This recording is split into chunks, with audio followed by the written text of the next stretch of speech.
Hello friend, প্রচেষ্টা চ্যানেলে সবাইকে স্বাগত। আজ আমি তোমাদের সামনে যে টপিকটি আলোচনা করব তা হলো দ্বাদশ শ্রেণীর রিলেশন। তো রিলেশন সম্পর্কে তোমরা অবশ্যই 11-এ শিখে এসেছো, যেখানে সেট রিলেশন এবং ম্যাপিং ছিল, কিন্তু দ্বাদশ শ্রেণীতে আরও ডিটেলসে আলোচনা করা আছে। তো রিলেশন জিনিসটা কি? রিলেশন মানে নিশ্চয়ই সবাই জানো সম্বন্ধ। তো সম্বন্ধ মানে যদি আমি ম্যাথামেটিক্সটা বাদ দিয়ে বলি, সাপোজ ধরো এ হচ্ছে বি এর ভাই, তাহলে এ বি এর ভাই যদি হয় ভাই, তো এখানে সম্বন্ধ কোনটা? এর সঙ্গে বি এর ভাইটা। তাহলে আর কে আমরা সবসময় রিলেশন সম্বন্ধ আর দ্বারা ডিনোট করবো, যেখানে আর সমান এখানে হচ্ছে ভাই। এটা তো গেল আমাদের বাস্তবিক এক্সাম্পল। কিন্তু আমরা যদি ম্যাথামেটিক্যাল এক্সাম্পলে আসি, তো সেখানে কিভাবে করবো দেখো। ধরো এ যে কোনো একটা সেট আর বি একটা সেট, শূন্য সেট নয়, এরকম কোনো সেট, তখন রিলেশন আর সবসময় এ ক্রস বি এর একটা সাবসেট। কি বললাম? শূন্য সেট নয়, এ এবং বি দুটি সেট, এ ক্রস বি এর যে কোনো সাবসেটকে আমরা রিলেশন বলবো, যাকে আর দ্বারা ডিফাইন করা হয়। তো একটা এক্সাম্পল দিলে আরো ক্লিয়ার হবে। ধরো এ সেটের মধ্যে দুটো পদ 1, 2 আর বি সেটের মধ্যে ধরো a, b। তাহলে a ক্রস b এর মধ্যে আমাদের কোন এলিমেন্টগুলো থাকবে? 1, a, 1, b, 2, a, 2, b। আর হচ্ছে a ক্রস b এর যে কোনো সাবসেট, তাহলে আর এর মধ্যে আমরা যে কোনো টার্ম লিখতে পারি। 1a এটাও একটা হচ্ছে আর, আবার আর সমান আমরা লিখতে পারি 1, a, 1, b। এরকম টোটাল কতগুলো সম্বন্ধ পাওয়া যাবে না? এ ক্রস বি এর যটা সাবসেট পাওয়া যাবে। কতগুলো সাবসেট পাওয়া যাবে? আমরা জানি 2 টু দি পাওয়ার n টা সাবসেট পাওয়া যায়। যদি n টা পদ থাকে, এখানে কটা পদ আছে? 1, 2, 3, 4, তা 2 টু দি পাওয়ার 4। তো টোটাল এখানে 16টা রিলেশন পাওয়া যাবে। শর্ট কোশ্চেনে আসে।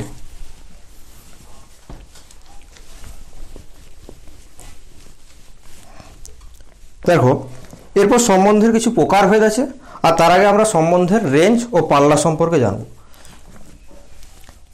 রিলেশনের ডোমেন লেখা হয় ক্ষেত্রকে ডোমেন অফ আর, আর পাল্লার ইংরেজি হচ্ছে রেঞ্জ। তো ডোমেন আর কোনগুলো?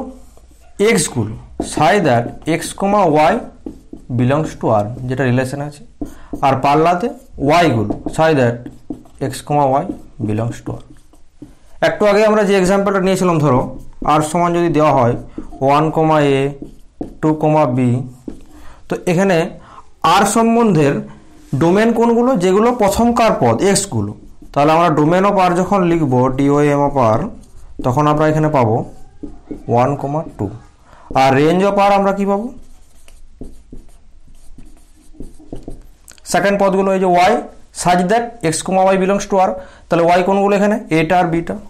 তাহলে আমরা এখানে কি শিখলাম? ডোমেন আর রেঞ্জ। দেখো একটা এক্সাম্পল আমি দিচ্ছি। এ একটা সেট দেওয়া আছে, বি একটা সেট দেওয়া আছে, আর হচ্ছে এ সেট থেকে বি সেটের একটি সংজ্ঞাত সম্বন্ধ, যেখানে এক্স, ওয়াইটা আরে থাকা মানে এক্স গ্রেটার দেন ওয়াই। তো আমরা তাহলে কি করব? প্রথমে আর সেটটাকে লিখব। কোন কোন পদগুলো থাকবে এক্স, ওয়াইয়ের? যেখানে এক্সটা গ্রেটার দেন ওয়াই। আমি 1, 1 নিতে পারি না। কারণ কি?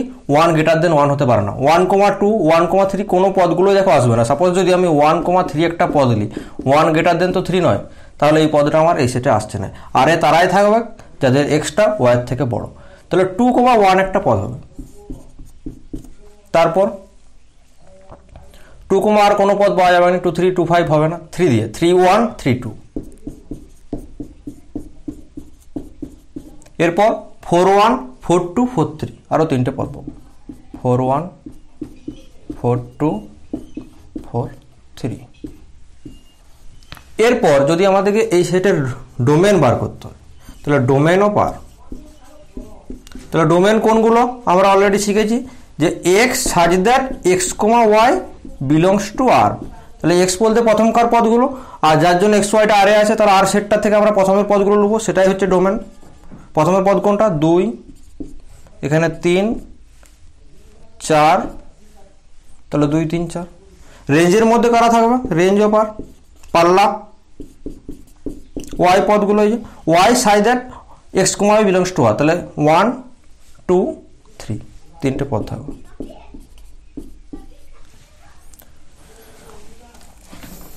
দেখো এরপরে বিপরীত সম্বন্ধ বলে একটা আছে, ঠিক আর ইনভার্স, আমরা ইনভার্স মানে জানি বিপরীত, আর যদি এটা হয় আর ইনভার্স কোনটা হবে? তাহলে তার আগে আমাকে দিকে আর ইনভার্সের ডেফিনেশন জানতে হবে। আর ইনভার্সের ডেফিনেশনটা তাহলে কি? আর ইনভার্সের ডেফিনেশন হচ্ছে y, x such that x, y belongs to r। তাহলে এই সেটটারে যদি আমাদেরকে ওই আর ইনভার্সটা বার করতে হয়, যে আরটা দেওয়া আছে, জাস্ট পদগুলো উল্টে যাবে, আর কিছু নয়। 2, 1 আছে, এটা হয়ে যাবে আমাদের 1, 2। 3, 1 আছে, এটা আমাদের হয়ে যাবে 1, 3। ব্যাস, আর বাকিগুলো লিখে নেবে। এরপর আমরা কি করব? আর ইনভার্সের ডোমেন আর রেঞ্জ বার করব। দেখো এটা হচ্ছে এসএনদের এক্সাম্পল 4। এ একটা সেট দেওয়া আছে এবিসি, বি একটা সেট যেখানে দুটো পদ আছে 2 and 4। আর সম্বন্ধটা বলা আছে এ থেকে বিতে একটা সংজ্ঞাত সম্বন্ধ, আর এর মধ্যে পদগুলো কি a, 2, a, 4, c, 2। যদি আমাদের আর ইনভার্সটা বের করতে হয় কি করব? একটু আগে আমরা শিখলাম আর ইনভার্স হচ্ছে y, x such that x, y belongs to r, অর্থাৎ আরটা উল্টে যায়। তাহলে আর ইনভার্সে কোন কোন পদগুলো থাকবে? 2, a, 4, a আর 2, c। এরপর আমাদের কি বার করতে হবে? Domain of R inverse. তো ডোমেন অফ আর ইনভার্স কি? এখানে জাস্ট আর ইনভার্সের যেগুলো আমরা ফার্স্ট টার্ম সেগুলো ডোমেনে থাকবে। কোন টার্মগুলো? 2 আর 4 ফার্স্ট টার্ম। আর রেঞ্জ অফ আর ইনভার্সের পাল্লা কোনগুলো? এই যেগুলো শেষ টার্ম ওয়াইগুলো, এ আর সি। এবার একটা জিনিস ভালো করে লক্ষ্য করো, যে যেটা আর ইনভার্সের ডোমেন সেটা দেখো আর সেটের রেঞ্জ। আর সেটের যদি আমরা রেঞ্জ বার করি তখন কত পাবো? 2 আর 4। তাহলে এটা আমরা লিখতে পারি রেঞ্জ অফ আর। আবার যেটা আর ইনভার্সের রেঞ্জ সেটা দেখো আর এর ডোমেন এ আর সি, তাহলে ডোমেন অফ আর। তাহলে ডোমেন অফ আর ইনভার্স সমান range of R, range of R inverse সমান ডোমেন অফ আর। এক্সাম্পলের সাহায্যে তোমরা সহজেই বুঝতে পারো। এরপরে বিভিন্ন প্রকার সম্বন্ধ আছে, যেমন শূন্য সম্বন্ধ। তো শূন্য সম্বন্ধ কি?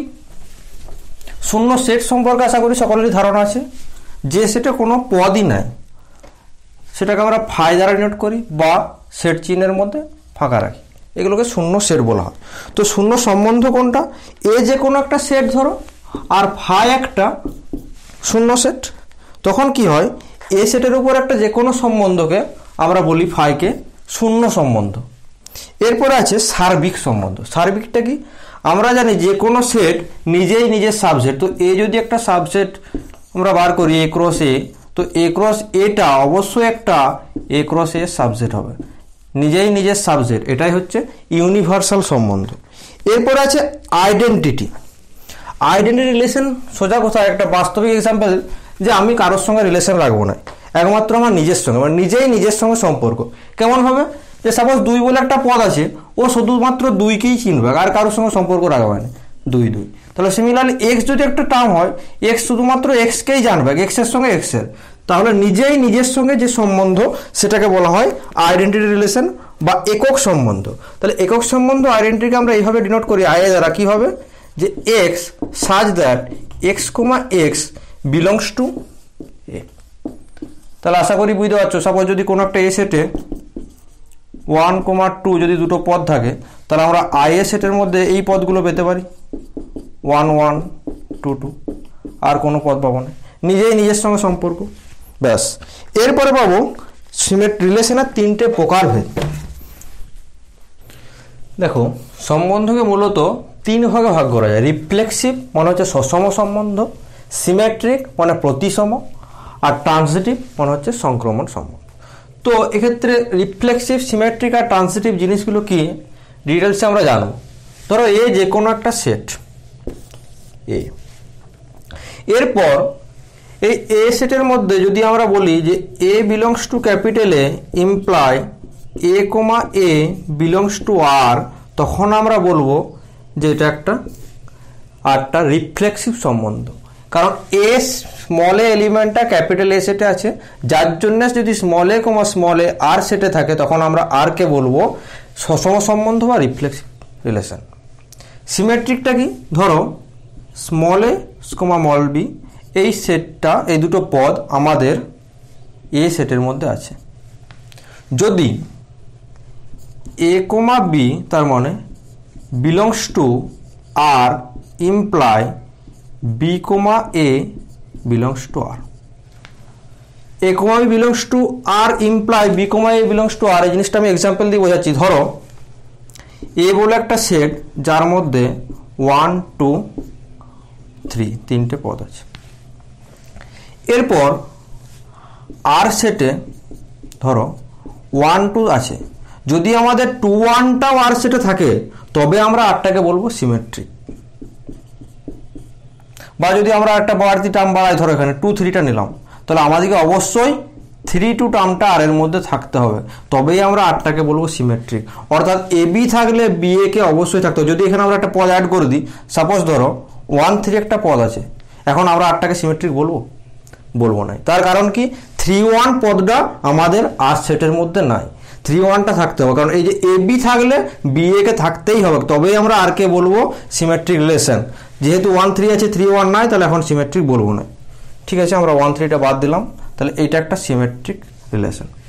ট্রানজিটিভটা কি, যদি এ কমা বি বা এ বি সি ধরো তিনটে টার্ম ক্যাপিটাল এর মধ্যে আছে, A beta belongs to A R BC belongs to R, এই দুটোর কম্বিনেশনটা যদি আমাদেরকে ইমপ্লাই করে AC belongs to R. Suppose ধরো রাম শ্যামের বন্ধু, শ্যাম যদুর বন্ধু। এক্ষেত্রে যদি আমরা ডিফাইন করতে পারি যে রাম ও যদুর বন্ধু, তাহলে অবশ্যই বলবো এরা তিনজনা একটা সংক্রমণ সম্বন্ধে আছে ট্রানজিটিভে। এই যেমন এ বিটা আরে আছে, বিসিটা আরে আছে, এখান থেকে যদি আমরা বলতে পারি এসিটাও আরে আছে। দেখো এটা একটা এক্সাম্পল সাহায্যে দেখাচ্ছি, আরো সহজেই বুঝতে পারবে।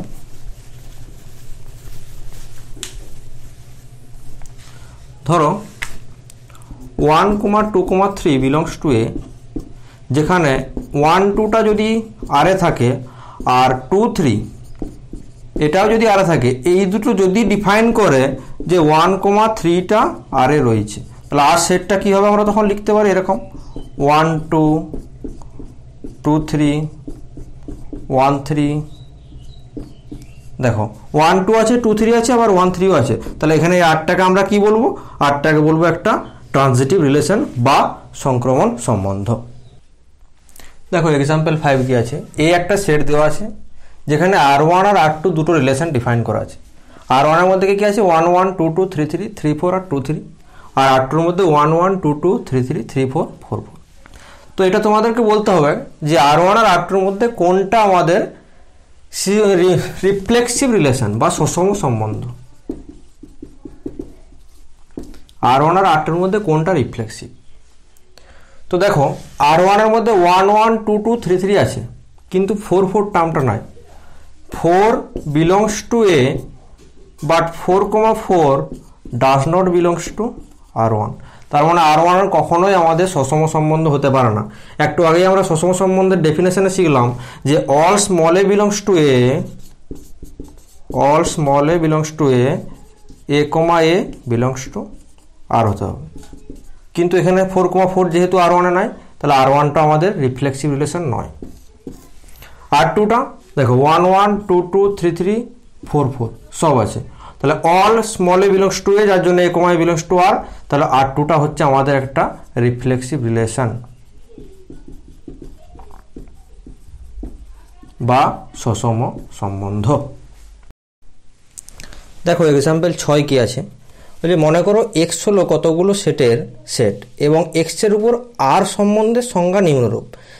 এ কমা বিটা আরে আছে যখন এ একটা সাবসেট অফ বি, আর এটা এক্সে আছে এবং বিটা এক্সে আছে, তাহলে এক্সের উপর আর একটি সুষম সম্বন্ধ হবে, কারণ প্রত্যেক সেটই তার নিজের উপসেট অর্থাৎ এ সাবসেটে। দেখো এটা বোঝার জন্য কি বলবো, সুষম সম্বন্ধ আমরা কি শিখেছি, small A belongs to capital A, all small A belongs to capital A imply A comma A belongs to R. তো এখানে এ বিটা আরে আছে যেখানে এ সাবসেট বি, তার মানে কি হবে এ এক্সে আছে আর বি কোথায় আছে, এক্সে আছে, তাহলে এ এক্সে থাকবে, বি বিও এক্সে থাকবে, কারণ নিজেই নিজের একটা করে সাবজেক্ট। তার জন্য আমরা কি বলতে পারি, আরটা হচ্ছে একটা রিফ্লেক্সিভ রিলেশন। ব্যাস। এক্সাম্পল 7 চলে এসো। বলছে সমস্ত বাস্তব সংখ্যা সমূহের সেট আর, এটা আমরা আগেই শিখেছি, বাস্তব সংখ্যা সেটকে আর, ন্যাচারাল নাম্বারের সেটকে বলা হয় এন, ইন্টিজারের সেটকে বলা হয় জেড। তো এখানে কি আছে, বাস্তব সংখ্যার সেট যেখানে আর, আর রিলেশন ও আর, এই দুটো আর কিন্তু আলাদা, একসঙ্গে গুলি ফেলো না। এটা হচ্ছে বাস্তব সংখ্যার সেট আর, আর এই আরটা হচ্ছে আর একটা সম্বন্ধ। কি বলা আছে যে এক্স কমা ওয়াইটা আরে থাকবে তখনই যদি এক্সটা গ্রেটার দেন ওয়াই হয়। তাহলে এই রিলেশনটাকে আমরা একটা রিফ্লেক্সিভ রিলেশন বলবো সসম? না। কেন বলবো না? কারণ 1 কমা 1 আর এর মধ্যে থাকবে না। যদি এক্স এর মানটা 1 হয়, 1 গ্রেটার দেন 1 হতে পারে না। 2 কমা 2 কখনোই আরে থাকবে না, কারণ 2 গ্রেটার দেন 2 হতে পারে না। তাহলে এটা কখনোই আমাদের সসম সম্বন্ধ নয়। এবার চলে এসো এক্সাম্পল 8। এখানে কি বলা আছে, স্বাভাবিক সংখ্যা সমূহের সেট হচ্ছে এন, এর উপর একটা সম্বন্ধ আর কেমনভাবে দেওয়া আছে যে এক্স ওয়াইটা আরে থাকবে যখন ওয়াইটা এক্স দিয়ে বিভাজ্য, আর x belongs to N, y belongs to N. তো স্বাভাবিক সংখ্যা সমূহের সেট এক্সটা ওয়াইটা এক্স দিয়ে বিভাজ্য, তাহলে এটাকে কি আমরা রিফ্লেক্সিভ রিলেশন বলবো না বলবো না? এটা বোঝার জন্য আমরা আবার সেই ডেফিনেশনে চলে যাব, যেখানে স্মল এ বিলংস টু এর জন্য এ কমা এ বিলংস টু এ থাকছিল। তাহলে এক্ষেত্রে কী হতে হবে, যে স্বাভাবিক সংখ্যা 1 2 3 4 এগুলো সমস্ত স্বাভাবিক সংখ্যা, তাহলে 1 1 2 2 3 3 আমাদের কি আর এর মধ্যে থাকবে? অবশ্যই থাকবে। কারণ কি, প্রতিটা পদকে তার নিজেকে দিয়ে ভাগ করা যায়। কারণ আমরা যদি 1 1 পদটা এখানে নিই আর এর মধ্যে, তো 1 তো 1 দিয়ে ভাগ করা যাবেই, 2 2 2কে তো 2 দিয়ে ভাগ করা যাবেই। তো তার জন্য এটা হচ্ছে সসম সম্বন্ধ। এরপরে দেখো এক্সাম্পল 9 কি বলেছে, যে কোনো সমতলে অঙ্কিত সরলরেখা সমূহের সেট ক্যাপিটাল এল, এলের উপর আর সম্বন্ধের সংজ্ঞা নিম্নরূপ। কেমন? যে স্মল এল 1 লম্ব স্মল এল 2, এল 1 সরলরেখা এল 2-র উপর লম্ব যখন small L 1 small L 2 belongs to L, এক্ষেত্রে আর সম্বন্ধ এলের উপর সসম নয়। দেখো এটা আমি বোর্ডে এক্সাম্পলের ছবির সাহায্যে ভালো বোঝাচ্ছি, তাহলে ব্যাপারটা বুঝতে পারবে। দেখো এলের উপর আর সম্বন্ধ নিম্নরূপ। কীরকম? যে L1 relation L2 imply L1 লম্ব L2, যেখানে L1 L2টা কোথায় আছে? এল এর মধ্যে আছে। তো এটা কি আমাদের সসম সম্বন্ধ হবে কি হবে না? এটা বোঝার জন্য আমরা কি করব, যে আমরা L1 L1 এই পদটা আদৌ কি আর এর মধ্যে থাকবে? আদৌ যদি থাকে তাহলে অবশ্যই হয়ে যায়। L2 L2 এই পদটা কি আমাদের আর এর মধ্যে থাকবে? তো এটা বোঝার জন্য আমাদেরকে এই টেকনিকটা ইউজ করতে হবে। দেখো কি L1 L2 এলে আছে, আর L1 রিলেশন L2 যখন L1 লম্ব L2, L1 সরলরেখা কখনো L1 এর উপর লম্ব হতে পারে না। নিজে এটা যদি L1 একটা সরলরেখা হয়, তো নিজেই কি হবে, নিজের উপর লম্ব হবে। এটা তো L1 হতে পারে না, L1 তো এইটা, তাহলে নিজেই নিজের উপর লম্ব হতে পারে না। অতএব এটা ডাজ নট বিলংস টু আর, এটাও ডাজ নট বিলংস টু আর। নিজেই নিজের উপর যেহেতু লম্ব হয় না, তাহলে L1 L1 L2 L2 এই পদগুলো আমাদের আর এর মধ্যে থাকবে না। অতএব এটা একটা সসম সম্বন্ধ নয়। দেখো কি বলেছে, বলছে কোনো সমতলে অঙ্কিত ত্রিভুজ সমূহের সেট ডেল্টা এবং ডেল্টার উপর আর সম্বন্ধ নিম্নরূপ। Delta 1 relation delta 2 imply delta 1 delta 2 পরস্পর সদৃশ যখন delta 1 delta 2 belongs to delta. তো এখানে ধরো আর আর এই ডেল্টা ত্রিভুজের যেটা সেট, এটা কি পরস্পর সসম সম্বন্ধ হবে না হবে না? তো এটা অবশ্যই সসম সম্বন্ধ। কারণ কি? কারণ ধরো ডেল্টা 1 যদি আমাদের ডেল্টাতে থাকে, অবশ্যই ডেল্টা 1 ডেল্টা 1 এটা আরে থাকবে। কি কারণে? কারণ প্রতিটা ত্রিভুজ তার নিজেই নিজের সঙ্গে সদৃশ। বা ডেল্টা 2টা যদি আমাদের ডেলে থাকে, তখন ডেল্টা 2 ডেল্টা 2 এটাও আমাদের আরে থাকবে, নিজেই নিজের সঙ্গে সদৃশ। তার জন্য এটা হচ্ছে একটা সসম সম্বন্ধ। দেখো এটা হচ্ছে এক্সাম্পল 11। এস বলে একটা সেট দেওয়া আছে, আর এস এর উপর দুটো সম্বন্ধ নিম্নরূপে সঙ্গত। কীভাবে? R1 একটা দেওয়া আছে আর R2 দেওয়া আছে। আমাদের জানতে চেয়েছে এখানে কোনটা সিমেট্রিক বা প্রতিসম। দেখো এক্সাম্পল অনেক আছে, প্রতিটা এক্সাম্পল কিন্তু ধরে ধরে এইভাবে ক্লাস করানো সম্ভব নয়। তো আমরা যতটা চেষ্টা করব যেগুলো করালে মোটামুটি তোমাদের সব কভার হয়ে যায়। এরপরেও যদি তোমাদের কোনো এক্সাম্পল বুঝতে অসুবিধা থাকে, তাহলে আমাদের কমেন্ট সেকশনে অবশ্যই এক্সাম্পল নাম্বার দিয়ে জানাতে পারো, বা আমাদের নিজস্ব যে ডেসক্রিপশন বক্সে মেল আইডি আছে সেখানে ছবি তুলে মেল করতে পারো। দেখো R1 এর মধ্যে আমরা দেখব যে এ বিটা রয়েছে, তাহলে বিএ আমাদের আছে কিনা, কারণ আমরা কি জানি প্রতিসম মানে এ বি থাকলে বিএ থাকবে, তার উল্টোগুলো সব থাকবে। বি আছে, আছে, ঠিক আছে। এডি রয়েছে, ডিএ আছে কি কোথাও, এডি আছে, এই যে ডিএ আছে। বিবি নিজেই নিজের প্রতিসম বিবি সিসি, তাহলে অবশ্যই আর ওয়ানটা হচ্ছে একটা সিমেট্রিক রিলেশন। কি জন্য বুঝতে পারলে তো, কারণ আমরা একটু আগেই শিখেছিলাম যে এ বিটা যদি আর এ থাকে, এখান থেকে যদি আমাদের ইমপ্লাই করা হয় যে বি এটাও আর এ রয়েছে, তখন আমরা অবশ্যই আরটাকে বলবো একটা সিমেট্রিক রিলেশন বা প্রতিসম সম্বন্ধ। এরপর আর টুটা দেখো, এ সি আছে, আমরা সি এ খোঁজার চেষ্টা করব, সি এ আছে, ঠিক আছে। বিডি আছে, আমরা ডিবি খোঁজার চেষ্টা করব, এই যে ডিবি। বিসি আছে, এখানে কে নাই, সিবিটা নাই, তাহলে কিন্তু আমাদের আর টুটা সিমেট্রিক রিলেশন হবে না। তাহলে কিভাবে লিখবো আমরা, যে B comma C belongs to R two, but C comma B does not belongs to R two. তাহলে আমরা কি বলবো, আর টুটা একটা সিমেট্রিক রিলেশন নয়। দেখো এক্সাম্পল 20-তে এটা হচ্ছে একটা সংক্রমণ সম্বন্ধের এক্সাম্পল। এ দেওয়া আছে 1 2 3 এ সেটটা, আর আর হচ্ছে এর উপর একটা সম্বন্ধ। আর এর মধ্যে কোন পদগুলো আছে, 1 2 3 2 2 1 1। আমাদের কোশ্চেন কি, যে এর উপর আর কি একটা সংক্রমণ সম্বন্ধ হবে। তো এটা জানার জন্য আমরা কি করব, আমরা ডেফিনেশনটা ভাববো। সংক্রমণ সম্বন্ধের ডেফিনেশনে কি শিখেছিলাম, যে স্মল এ কমা বি যদি আর এ থাকে আর বি কমা সি যদি আর এ থাকে, এই দুটো মেলে যদি ইমপ্লাই করে যে এ সিটাও আর এ আছে, এ বিটা আর এ আছে আর বি সিটা আর এ আছে, এই দুটো মেলে যদি ইমপ্লাই করে আমাদের যে এ সিটাও আর এ আছে, তখন আমরা সেই সম্বন্ধকে বলবো একটা সংক্রমণ সম্বন্ধ। এরপর দেখো 1 2 আর এ আছে, 2 1 আর এ আছে, 1 1 আর এ আছে, ব্যাস আমাদের এখনো পর্যন্ত প্রপার্টি ফুলফিল করেছে। এরপর দেখবো 3 2 একটা পদ যেটা আর এ আছে, 3 2 2 1 ও আর এ আছে। এই দুটো কি আমাদের ইমপ্লাই করছে যে 3 2 আর এ আছে, যদি আছে সংক্রমণ সম্বন্ধ হয়ে যাও, কিন্তু 3 2 দেখো 3 2 2 1, সরি, তাহলে এটা 3 1 হবে। এই যে এ বি আর বিসি থেকে আমরা কোনটা নিচ্ছিলাম, এসি, তাহলে 3 2 আর 2 1 থেকে 3 1টা কি আর এ আছে, 3 1 আর এ নেই, তাহলে আর একটা সংক্রমণ সম্বন্ধ নয়। দেখো ইকুইভ্যালেন্স রিলেশন অর্থাৎ সমতুল্যতা সম্বন্ধ, ইকুইভ্যালেন্স। তো ইকুইভ্যালেন্স রিলেশনটা কি, একটু আগে আমরা যে তিনটে জিনিস শিখলাম, কি কি, একটা হচ্ছে সসম সম্বন্ধ যেটা রিফ্লেক্সিভ রিলেশন, তারপরে বললাম প্রতিসম সম্বন্ধ যেটা হচ্ছে সিমেট্রিক রিলেশন, আর তারপরে বললাম সংক্রমণ সম্বন্ধ অর্থাৎ ট্রানজিটিভ রিলেশন। তো এই তিনটে প্রপার্টি যদি একসঙ্গে ফুলফিল করে, তখন আমরা সেই সম্বন্ধকে বলবো সমতুল্যতা সম্বন্ধ বা ইকুইভ্যালেন্স রিলেশন। তো সিমেট্রিক রিলেশন প্রথমে আমরা বলবো রিফ্লেক্সিভ, তারপর সিমেট্রিক, তারপর ট্রানজিটিভ। দেখো এক নম্বরে কি, যদি স্মল এ বলে একটা এলিমেন্ট যেটা ক্যাপিটাল এর মধ্যে থাকে, তার জন্য যদি এ কমা এ বিলংস টু আর হয়, এটা এসের একটা পদ যেখানে এ কমা এটা আর এর মধ্যে আছে, তখন আমরা বলবো যে এটা হচ্ছে একটা রিফ্লেক্সিভ রিলেশন। এরপর আমরা চলে আসছি 2 নম্বর, এ বি যেটা হচ্ছে এ সেটের এলিমেন্ট। যদি আমাদের এ বিটা আর এ থাকে, এটা যদি ইমপ্লাই করে যে আমাদের বি এটাও কোথায় আছে, আর এর মধ্যে আছে, তখন আমরা আরটা কি বলি, একটা প্রতিসম সম্বন্ধ বা সিমেট্রিক রিলেশন। 3 নম্বর প্রপার্টি কি, ধরো এ বি সি তিনটে টার্ম এ সেটের মধ্যে আছে, এ বি আর এ আছে এবং বি সিটা আর এ আছে, এই দুটো মিলে যদি আমাদের ইমপ্লাই করে যে এ সিটাও আর এ আছে, তখন আমরা বলবো এটা হচ্ছে একটা ট্রানজিটিভ। আর এই তিনটে যখন একত্রে ফুলফিল করবে, তখন আমরা সেটাকে বলবো সমতুল্যতা সম্বন্ধ। দেখো এ একটা সেট দেওয়া আছে 1 2 3 একটা সেট, যার উপরে আর সম্বন্ধ নিম্নরূপে সংজ্ঞাত। কেমন হবে, আর সেটটা দেওয়া আছে। আমাদের কোশ্চেনে জানতে চেয়েছে আর কি সমতুল্যতা সম্বন্ধ।